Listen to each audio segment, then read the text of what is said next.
That Lass O Lowrie's by Frances Hodgson Burnett. Chapter 2.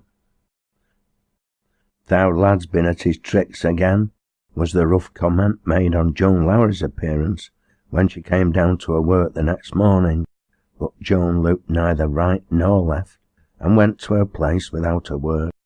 Not one among them had ever heard her speak of her miseries and wrongs, or had known her to do otherwise than ignore the fact that their existence was well known among her fellow workers. When Derek passed her on his way to his duties, she looked up from her task with a faint, quick colour, and replied to his courteous gesture with a curt, yet not ungracious nod. It was evident that not even her gratitude would lead her to encourage any advances, but notwithstanding this, he did not feel repelled or disappointed. He had learned enough of Joan in their brief interview to prepare him to expect no other manner from her. He was none the less interested in the girl, because he found himself forced to regard her curiously and critically. He watched her as she went about her work, silent, self-contained, and solitary.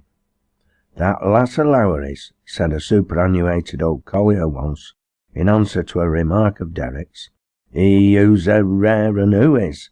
The fellies is half fear on her. Thou sees who's getting a bit of schooling. Who can read a bit, if thou believe it, master," with a hint of pardonable pride in the accomplishment. "Not as thou chap ever did out for her in that road," the speaker went on, nothing loath to gossip with one at Maister's. "He never did nowt for her but spent her wages in drink. But there were a neat school here a few years sen, and the lass went her ways with a few at Stedium's, and they say as she get ahead on 'em all, so as it were a wonder. Just let her set her mind to do out, and she'll do it." "Here," said Derek to Paul that night, as the engineer leaned back in his easy chair, glowering at the grate and knitting his brows. "Here," he said, "is a creature with the majesty of a Juno, a woman, really nothing but a girl in years, who rules a set of savages by the mere power of a superior will and mind, and yet a woman who works at the mouth of a coal pit, who cannot write her own name, and who is beaten by her fiend of a father as if she were a dog. Good heaven! What is she doing here? What does it all mean?" The Reverend Paul put up his delicate hand deprecatingly. "My dear Fergus," he said, "if I dare, if my own life and the lives of others would let me, I think I should be tempted to give it up, as one gives up other puzzles when one is beaten by them." Derek looked at him, forgetting himself in a sudden sympathetic comprehension. "You have been more than ordinarily discouraged today," he said. "What is it, Grace?" "Do you know Sammy Craddock?" was the rather irrelevant reply. "Old Sammy Craddock?" said Derek with a laugh. "Wasn't it old Sammy who was talking to me today about Joan Lowrie?" "I dare say it was," sighing. "And if you knew Sammy Craddock, you knew one of the principal causes of my discouragement. I went to see him this afternoon, and I have not quite got over it, in fact." Derek's interest in his friend's trials was stirred as usual at the first signal of distress. It was the part of his stronger and more evenly balanced nature to be constantly ready with generous sympathy and comfort. "It has struck me somehow or other," he said, "that Craddock is one of the institutions of Wrigan. I should like to hear something definite concerning him. Why is he your practical cause of discouragement in the first place?" "Because he is the man of all others whom it is hard for me to deal with. Because he is the shrewdest, the most irreverent, and the most disputatious old fellow in Wrigan. And yet, in the face of all this, because he is so often right, that I am forced into a sort of respect for him." "Right," repeated Derek, raising his reflective eyebrows. "That's bad." Grace rose from the chair, flushing up to the roots of his hair. "Right," he reiterated. "Yes, right, I say. And now, I ask you, Can a man battle against the faintest elements of right and truth, even when it will and must arraign itself on the side of wrong? If I could shut my eyes to the right and see only the wrong, I might leave myself at least a blind content. But I cannot. If I could look upon these things as Barhome does— But here he stopped, suddenly checking himself. Thank God you cannot, put in Derek quietly. For a few minutes the Reverend Paul paced the room in silence. Among the men who are once his fellow workers, Craddock is an oracle, he went on. His influence is not unlike Joan Lowrie's. It is the influence of a strong mind over weaker ones. His sharp, sarcastic speeches are proverbs among the Rigganites. He amuses them and can make them listen to him. When he holds up thou parson to their ridicule, he sweeps all before him. He can undo in an hour what I have struggled a year to accomplish. He was a collier himself until he became superannuated, and he knows their natures, you see. What has he to say about Barhome? Asked Derek, without looking at his friend, however. Oh, he protested, that is the worst side of it. That is miserable. That is wretched. I may as well speak openly. Barhome is his strong card, and that is what baffles me. He scans Barhome with the eye of an eagle, and does not spare a single weakness. He studies him. He knows his favourite phrases and gestures by heart, and has used them until there is not a Wigan collier who does not recognise them when they are presented to him, and applaud them as an audience might applaud the staple duke of a popular actor. Explained even thus far, the case looked difficult enough, but Derek felt no wonder at his friend's discouragement when he had heard his story to the end and understood it fully. The living at Wigan had never been fortunate or happily managed. It had been presented to men who did not understand the people under their charge, and to men whom the people failed to understand. But possibly it had never before fallen into the hands of a man who was so little qualified to govern Rigganites as was the present rector, the Reverend Harold Barhome.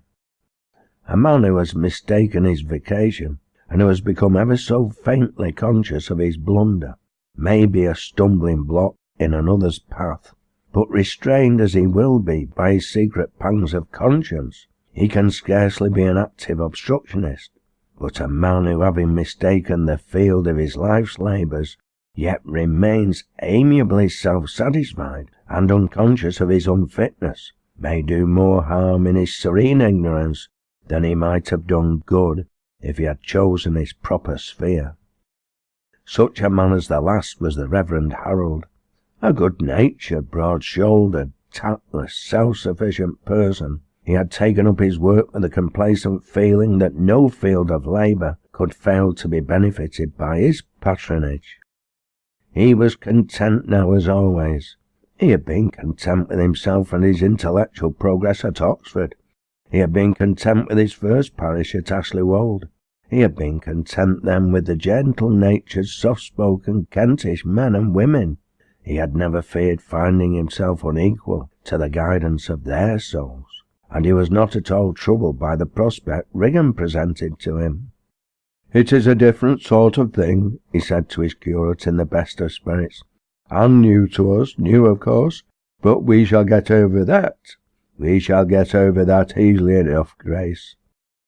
So, with not a shadow of doubt as to his speedy success, and with a comfortable confidence in ecclesiastical power, in whomsoever vested, he called upon his parishioners one after the other.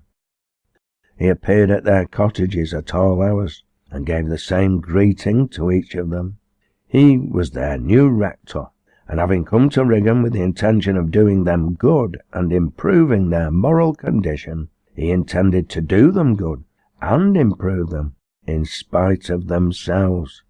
They must come to church. It was their business to come to church, as it was his business to preach the gospel. All this implied in half an hour's half-friendly, half-ecclesiastical conversation, garnished with a few favourite texts and theological platitudes, and the man felt that he had done his duty, and done it well. Only one man nonplussed him, and even this man's effect upon him was temporary, only lasting as long as his call. He had been met with a dogged resentment in the majority of his visits, but when he encountered old Sammy Craddock, he encountered a different sort of opposition. "Aye," said old Sammy, "and so that new rector, arter? I thought as much as another 'ud spring up as soon as Thowden were cut down. The parsons is a nettle as dunna soon dee out. Well, I'll leave thee tit thowd lass here. Who's a rare un for gab when who's taxed the notion, and I'm noan so much in th' humour to argufy my send to-day." And he took his pipe from the mantelpiece and strolled out with the cool indifference of a man who was not to be influenced by prejudices. But this was not the last of the matter. The rector went again and again, cheerfully persisting in bringing the old sinner to a proper sense of his iniquities. There would be some triumph in converting such a veteran as Sammy Craddock, and he was confident of winning this laurel for himself. But the result was scarcely what he had expected. Old Sammy stood his ground like a stubborn ne'er-do-well as he was. The fear of man was not before his eyes, and parsons were his favourite game. He was as contumacious and profane as such men are apt to be, and he delighted in scattering his clerical antagonists as a task worthy of his mettle. He encountered the Reverend Harold with positive glee. He flung bold arguments at him and bolder sarcasms. He jeered at him in public and sneered at him in private, and held him up to the mockery of the collier men and lads with the dramatic mimicry which made him so popular a character. As Derrick had said, Sammy Craddock was a Wrigan institution. In his youth his fellows had feared his strength, in his old age they feared his wit. "Let old Sammy tackle him," they said when a newcomer was disputatious and hard to manage. "Old Sammy's the one to give him one for his knob. Old Sammy'll fettle him greyly." And the fact was that Craddock's cantankerous sharpness of brain and tongue were usually efficacious. So he tackled Barham, and so he tackled the curate. But for some reason he was never actually bitter against Grace. He spoke of him lightly and rather sneered at his physical insignificance, but he did not hold him up to public ridicule. "I've not quite settled in my mind about little chap," he would say sententiously to his admirers. "He's noan such a fool as Thowden, for he's a gradely fool he is, and no mistake.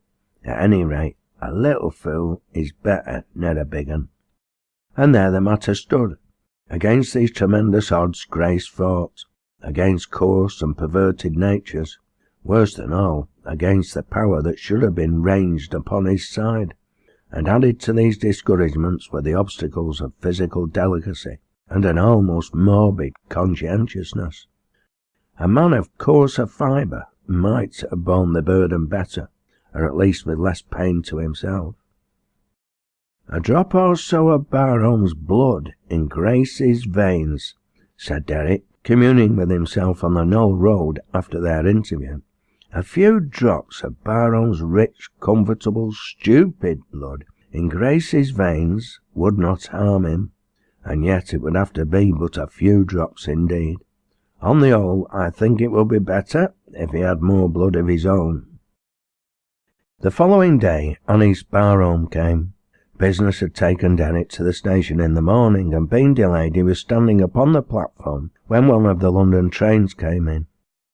There were generally so few passengers in such trains who were likely to stop at Wrigan, that the few who did so were of some interest to the bystanders.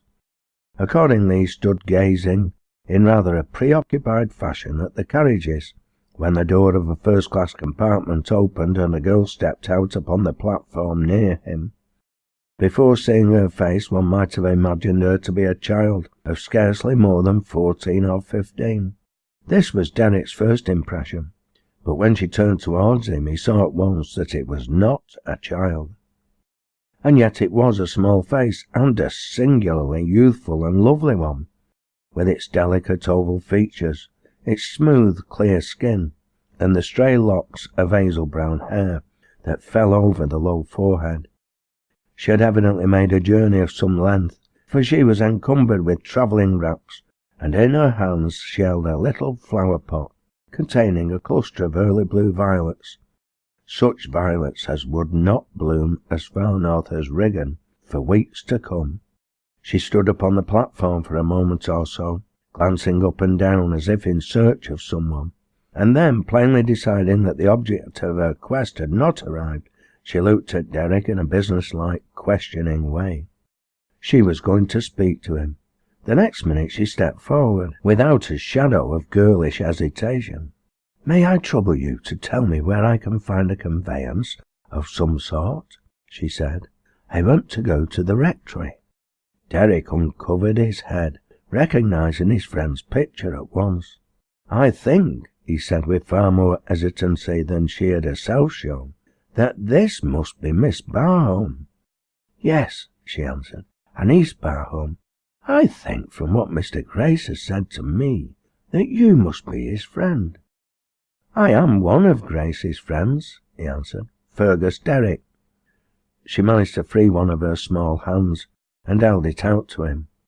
She had arrived earlier than had been expected, it turned out, and through some mysterious chance or other, her letters to her friends had not preceded her, so there was no carriage in waiting, and but for Derrick she would have been thrown entirely upon her own resources. But after their mutual introduction the two were friends at once, and before he had put her into the cab, Derrick had begun to understand what it was that led the Reverend Paul to think of her an exceptional girl. She knew where her trunks were, and was quite definite upon the subject of what must be done with them. Though pretty and frail-looking enough, there was not a suggestion of helplessness about her. When she was safely seated in the cab, she spoke to Derrick through the open window. "If you will come to the rectory tonight and let Papa thank you," she said, "we shall all be very glad. Mr. Grace will be there, you know, and I have a great many questions to ask, which I think you must be able to answer." Derrick went back to his work, thinking about Miss Barham, of course. She was different from other girls, he felt, not only in her fragile frame and delicate face, but with another and more subtle and less easily defined difference. There was a suggestion of the development in a child of the soul of a woman. Going down to the mine, Derrick found, on approaching it, that there was some commotion among the workers at the pit mouth, and before he turned into his office he paused upon the threshold for a few minutes to see what it meant.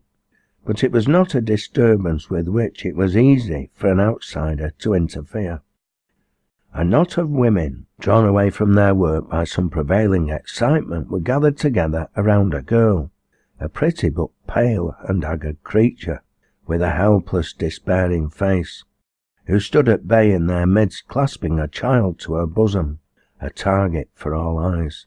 It was a wretched sight, and told its own story. "Where have you been, Liz?" Derrick heard 2 or 3 voices exclaim at once. "What did you come back for? This is what thy handsome face has brought thee to, is it?" And then the girl, white, wild-eyed, and breathless with excitement and shame, turned on them, panting, bursting into passionate tears. "Let me a be," she cried, sobbing. "There's none of you need to talk. Let me a be. I didna come back to ask nowt for none of you. Joan Lowrie." Derrick turned to ascertain the meaning of this cry of appeal, but almost before he had time to do so, Joan herself had borne down upon the group. She had pushed her way through it, and was standing in the centre, confronting the girl's tormentors in a flame of wrath, and Liz was clinging to her. "What have they been saying to you, lass?" she demanded. But you're a brave lot, you are. Women, you call yourselves, badgering a slip of a wench like this." "I didna come back to ask nowt from no one of them," sobbed the girl. "I'd rather die any day nor do it. I'd rather starve in the ditch, and it's coming to that." "Here," said Joan, "give me child." She bent down and took it from her, and then stood up before them all, holding it high in her strong arms, so superb, so statuesque, and yet so womanly a figure, that a thrill shot through the heart of the man watching her. "Lasses," she cried, her voice fairly ringing, "do you see this? A bit of a helpless thing as can answer back your jeers. Aye, look at it, will you? All on you. Some on you's getting the like at home. And when you looked at the child, look at the mother. 17 year old, Liz is, and the world's gone wrong wi' her. I wunna say as the world's gone o'er reet wi' any on us, but them on us as has had the strength to hold up again it, needna set our foot on them as has gone down. Happen there's na so much to choose betwixt us after all, but I've gotten this to tell you. Them as has aught to say of Liz mun say it to Joan Lowrie." Rough and coarsely pitiless as the majority of them were, she had touched the right chord. Perhaps the bit of the dramatic in her upholding of the child and championship of the mother had as much to do with the success of her half-commanding appeal as anything else, but at least the most ardent of them faltered before her daring, scornful words and the fire in her face. Liz would be safe enough from them henceforth, it was plain. That evening, while arranging his papers before going home, Derek was called from his work by a summons at the office door, and going to open it, he found Joan Lowrie standing there, looking half abashed, half determined. "I have somewhat to ask you," she said briefly, declining his invitation to enter and be seated. "If there's anything I can do for—" began Derek. "It isn't a missen," she interrupted him. "There's a poor lass as I'm fain to help if I could do it, but I han not the power. I dunna know of anyone as has except yoursen and the parson, and I know more of you than I do at parson. So I thought I'd ask you to speak to him about poor wench, and ask him if he could get her a bit of work as 'ud help to keep her honest." Derek looked at her handsome face gravely, curiously. "I saw you defend this girl against some of her old companions a few hours ago, I believe," he said. She coloured high, but did not return his glance. "I dunna believe in harrying women down thill," she said. "I'm a woman mysen." And then suddenly she raised her eyes. "Th' little un is a little lass," she said, "and I canna bide the thought of what might fawn her if her mother's life isna an honest un. I canna bide the thought on it." "I will see my friend tonight," said Derek, "and I will speak to him. Where can he find the girl?" "Wi' me," she answered. "I'm taking both on 'em, won't wi' me."